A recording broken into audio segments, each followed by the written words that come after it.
सवाल आज का में आपका स्वागत है और आज हमारा जो सवाल रहेगा वो ये है कि हर रोज़ जो है वो एक्सीडेंट जो है वो लगातार बढ़ रहे हैं पहाड़ी क्षेत्रों के अंदर। कल भी डोडा के अंदर एक ऐसा एक्सीडेंट जो है वो पेश आया जिसके अंदर फैमिली के ही 4 लोगों की मारे जाने की खबर आई और एक बच्ची जो है उसमें से अभी क्रिटिकल कंडीशन में बताई जा रही है। लेकिन देखें कि रोज़ाना जो है ये एक्सीडेंट्स की वारदातें जो है वो बढ़ती जा रही हैं और इसके ऊपर ट्रैफिक पुलिस जो है वो कोई एक्शन नहीं कर रही, जम्मू कश्मीर पुलिस जो है वो कोई एक्शन नहीं कर रही। नाकों पे बैठे होते हैं लेकिन तमाशा देखते हैं लेकिन कोई कुछ नहीं करता। पहाड़ी क्षेत्र से आए हुए मेरे ये कुछ भाई बंधु मेरे को यहाँ यूनिवर्सिटी के अंदर मिल गए, इनसे हम बातचीत करते हैं। ये रहने वाले बिलावर के हैं। बिलावर में भी जो सड़क है तो साफ़ है लेकिन एक्सीडेंट काफ़ी होते हैं। इनसे भी थोड़ा इनकी राय जानेंगे। सर, आप बिलावर से रहने वाले हैं तो एक्सीडेंट काफ़ी ज़्यादा हो रहे हैं, तो क्या कहना चाहेंगे इसके ऊपर आप? सर मेन रीज़न मैं ये बताऊंगा कि सबसे पहले जो हमारे रोड्स हैं उनकी तो काफ़ी खस्ता हालत है। एक रीज़न ये है। दूसरा है सर ओवरलोडिंग की स्पीड। मेटाडोर बसेस में आप देख लो, अगर 20 बंदों की कैपेसिटी है, उन्होंने 50-50 60-60 यहाँ तक कि छत के ऊपर भी बिठाए होते हैं। ठीक है, मेन रीज़न सर एक ये भी हो गया। और इसके अलावा हम बोल सकते हैं ओवर स्पीडिंग की वजह से भी हो सकते हैं। तो बस यही सर मेन्स हैं।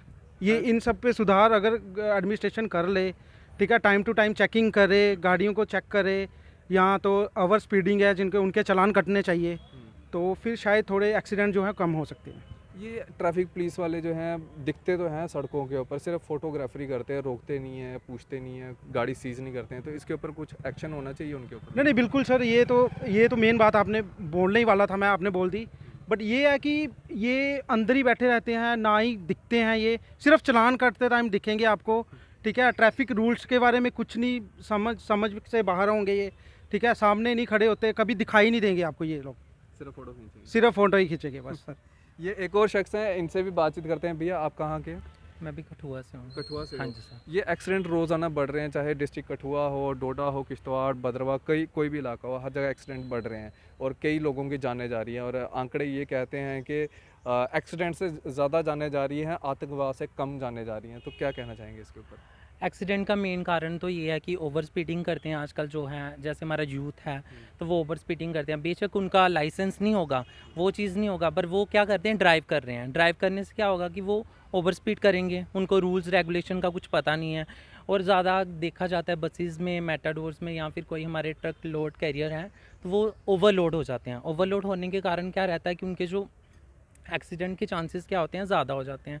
तो मेन रीज़न यही बताऊंगा कि ओवरलोडिंग और कुछ जो रूल्स एंड रेगुलेशन, जो ट्रैफिक रूल्स निकाले गए हैं, उनकी जानकारी ना होने के कारण भी एक्सीडेंट जो ज़्यादा से ज़्यादा हो रहे हैं इन एरियाज़ में। ट्रैफिक पुलिस को यही काम दिया गया है, उनको इंटरसेप्टर वैन्स भी दी गई हैं ये सब मैनेज करने के लिए, लेकिन फिर भी जो है एक्सीडेंट्स नहीं रुक पा रहे हैं। तो कहीं ना कहीं गलती जो है वो ट्रैफिक पुलिस की भी जो है वो कहीं ना मानते हो? हाँ जी सर, बिल्कुल मानते हैं। ट्रैफिक पुलिस जो काम उनको करने वाला है वो नहीं करते हैं। वो सिर्फ, अब न्यू ट्रेंड जो आया वो फ़ोटोग्राफ क्लिक करते हैं और चालान आपको आपके फ़ोन में आ जाता है। हालांकि उनको ये करना चाहिए कि वो रोक के, अगर किसी का चालान बनता है, उनको रोक के उनको वो रूल्स एंड रेगुलेशन के बारे में बताएं कि ये इस तरीके से होता है तो इसका ये इस तरीके से करना है। वो नहीं करते हैं, वो सिर्फ फ़ोटो क्लिक करते हैं और इसके अलावा वो कुछ भी नहीं समझाते, जिससे हमारे जो एक्सीडेंट हो रहे हैं वो ज़्यादा से ज़्यादा हो रहे हैं। उनको पता नहीं है, नॉलेज नहीं है कि क्या रूल्स और रेगुलेशंस हैं और क्या गाइडलाइंस है ट्रैफिक की।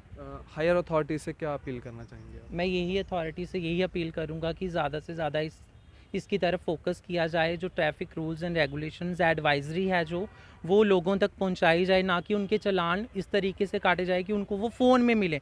हालांकि उनको बोल के, उनको समझा के उनको पता चले कि हमारा चालान किस कारण से कटा है और इसके अंडर रूल्स एंड रेगुलेशन कौन सी आती हैं। बिल्कुल, मुख्य कारण यही है जो इस समय रोड एक्सीडेंट्स हो रहे हैं। पहाड़ी क्षेत्रों के अंदर एक तो सड़कों की काफ़ी ज़्यादा कमी है, सही कहा भाई साहब ने जो पहले जिनसे बातचीत कर रहा था कि पहाड़ी क्षेत्रों के अंदर सड़क की इतनी खस्ता हालत है, सिंगल रोड है और गाड़ियाँ इतनी ओवर स्पीड में चलती हैं और इतनी ओवरलोड होकर चलती हैं कि कहने की बात नहीं।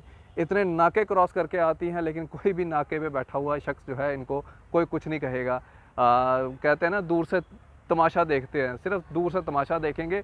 जब एक्सीडेंट हो जाएगा, जाने चली जाएंगी, उसके बाद मौके वारदात पे ये सब पुलिस वाले, चाहे ट्रैफिक वाला हो, चाहे जम्मू कश्मीर पुलिस वाला हो, ये सब वहाँ पे पहुँचेंगे और पहुँचने के बाद वहाँ पे फिर ये जायज़ा करते हैं, पर्चा लेके आते हैं पर्चा काटने के लिए। लेकिन इस हादसे को होने से पहले ही रोका भी जा सकता है। कई बाकी तो ऊपर वाले के हाथ है जो होना है, लेकिन इन हादसों को कम किया जा सकता है, इनके नंबर्स को कम किया जा सकता है, कई घरों को जो है वो उजड़ने से जो है वो बचाया भी जा सकता है। बाकी आप अपनी राय कमेंट सेक्शन में ज़रूर रखिएगा। आप इसी तरह से बने रहे द न्यूज़ नाउ के साथ। मुझे दीजिए इजाज़त। आदाब, अस्सलाम वालेकुम।